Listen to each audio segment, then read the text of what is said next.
beach to walk, and we can look at this. Wow. There's definitely no walking on the beach this morning. Let me just go over. See, it's all the way coming all the way up. Jeez. Here's another viewpoint. Wow. I know we had a lot of rain on Friday, but this is something else. Boy, look at this. Something else. Coming all the way down to the stairs, even coming up the stairs. And here's another view. Something else, huh? We're at high tide right now. It's going all the way up. This bird is like, where do I go? Where do I go?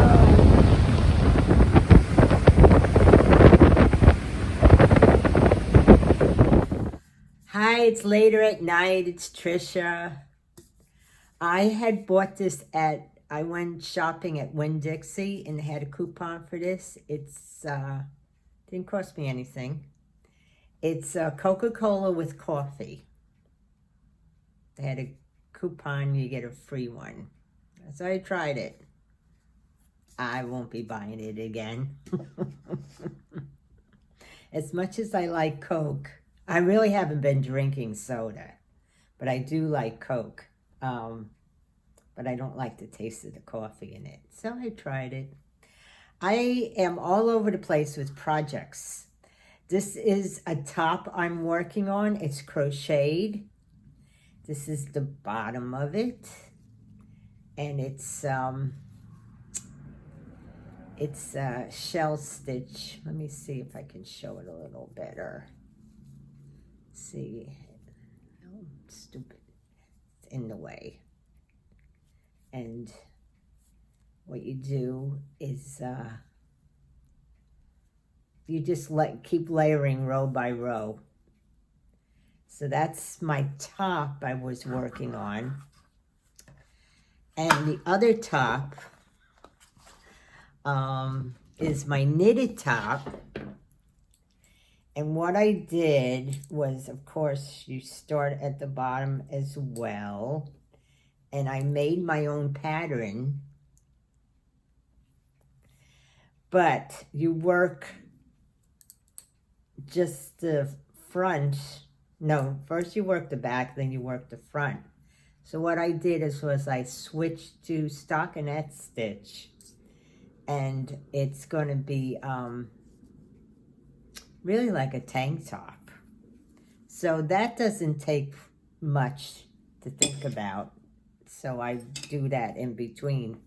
But this is the top that I took the class in. In fact, we didn't get very far in the class because it was only an hour class. And it's Sabrina Pullover. And it's by Anastasia Smith. You can find it on Ravelry. It's a $5 pattern. What you start out with, this is what took us so long. You start out with a foundation, half double foundation row, or else you could chain and then do a row of half double crochet. But she suggests that you do the half double foundation. And if any of you don't know how to do that, you start out with 2, then you chain 2. In the first one, you do yarn over. You put the needle in, pull up a chain stitch, then yarn over, pull through. Then you yarn over, pull through again, and then yarn over, pull 3. So that makes the half double. So then, I don't know, David Browning has a great video on foundation chains, you know, to start out with instead of just chaining. It's much stretchier.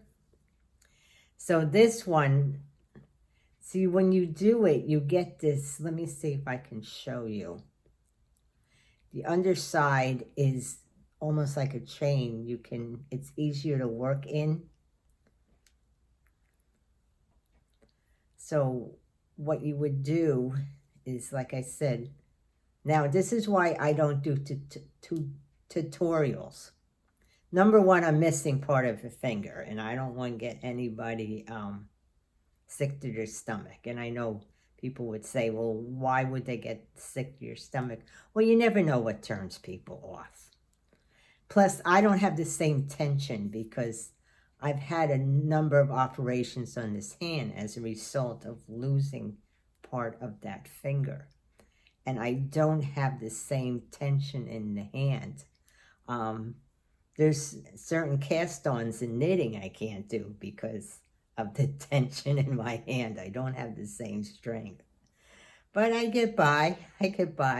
So you would yarn over, you would put this, now I'm not going to be able to do it since I'm talking about it.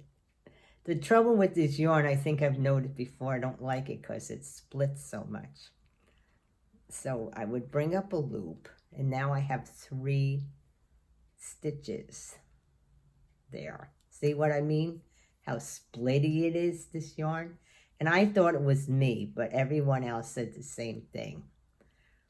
So you would pull, you would yarn over again, but you just pull through the first one.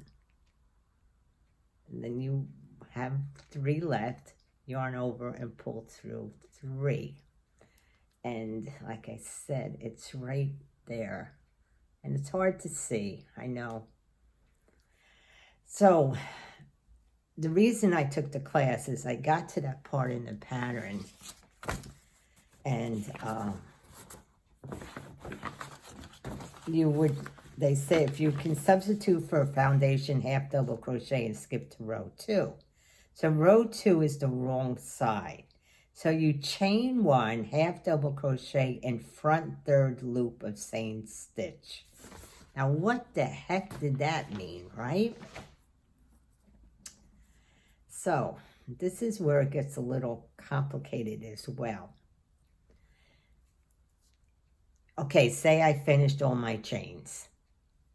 So I bring this around, and what you would usually do is just start, you know, like a stitch on top. But you don't do that. You go into, you see the 2 V's on top? That counts as the first loop, the second loop, and on the side is this 3rd loop. And you have to make a stitch in that. So I had it all twisted in class because I had already started the foundation row, but I had it all twisted, so I forget about it. I just ripped it all out and started all over, and I haven't worked on it since. So I'm going to try to do some more of that tonight. Where does time go? That's what I want to know. I have a list of things I want to get done. I am somewhat fairly organized. I don't know if you do the same thing. I take all the junk mail that I get. Now this shows you how thrifty I can be. If there's a blank sheet on the back, I will use that and make little scrapbooks out of it. Even envelopes, I'll you know, like cut open and use that for scrap paper because I can't see buying scrap paper. So I have a pile over here. I have to make my little pad of scrap paper. Plus I have other things. I still have to organize patterns, put them in the plastic sleeves. They've been sitting there. I went through all my, winter clothing last night because it's getting a little colder here. So my coats are out. Not that I'm really going to need them, hopefully, but I put away a lot of my warm weather clothes. My sleeveless tops, the summer clothes. So that's almost all organized. And I'm going away this weekend. If everything goes as planned, driving out to Tampa to meet my son. So that's what I've been doing. Like I said, I'm all over the place with these projects. I have the knitted project, I have the crocheted tops, and I still have that crocheted blanket I'm working on. You know, you just do things when the mood strikes you. But I'm determined to get that foundation row done and then start the second row. But I need very good lighting because it's hard to see. It's not going to be as easy as I thought, this top. But what this does, because this is a drop stitch pattern, not a drop stitch pattern, I'm sorry. It's a broomstick lace pattern. I don't know if you can see that. See, and what I'm working on is like the little ridges. There's ridges between the broomstick. You can see that. Done up, it's really nice because that's why I bought the pattern, because the local yarn store has the top on display. And that's the yarn she used. It's a cotton yarn, but I don't like the way it's so splitty. I don't know if you can see all that there.